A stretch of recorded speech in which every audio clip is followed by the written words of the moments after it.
Puputi talaga. Kaya mo ikilig ko, puputi yan. Hello, good morning. Ngayong araw nga ay nakaisip ang kulengkang na ito ng kamugakan.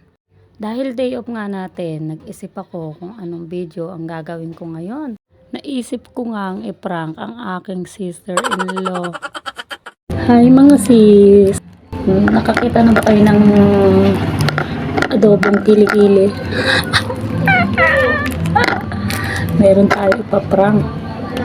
Ito ang gamit natin. Oh. Tapos, tcharam! Maliit na lalagyan. Siyempre, paminta para kompleto. Tapos, meron ako ditong lotion. Siyempre, para hindi halata. Kasi siya, desperadang pumuti kilikili. Ngayon, mga sis, titimplahin na natin.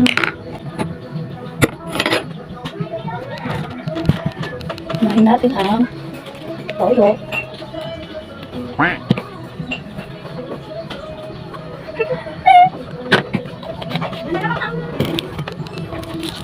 Paminta. Ay, nadami. Ito mo. Suka.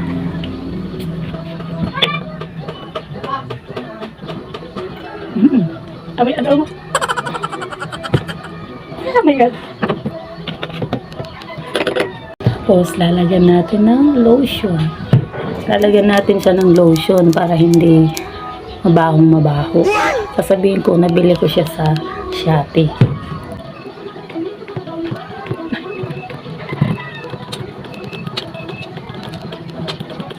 Ayan.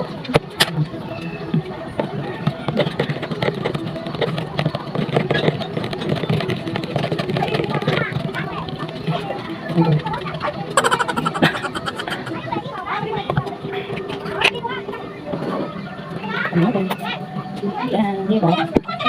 Tara, prank na natin. Guys, tara, prank na natin.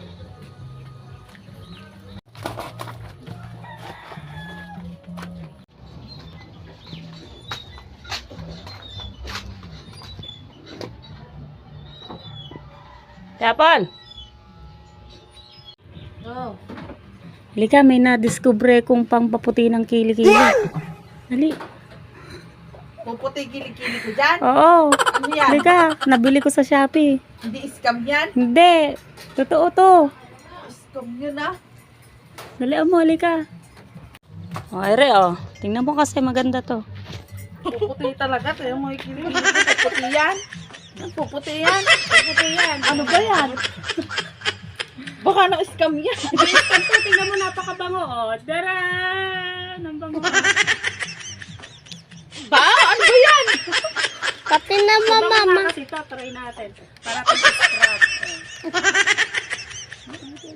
Totoo ba yan? Aba! Totoo nga ito, totoo. Tingnan mo ang bango.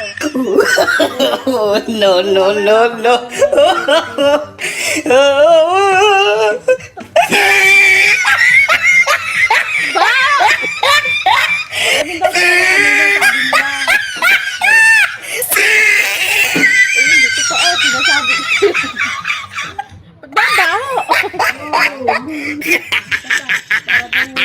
Oh, he tried it. Si Apple, alam mo ba kung saan ko in-order yon? Saan mo in-order? Ba't pa napakabaho? Ayun o. Oh. Scam ka talaga.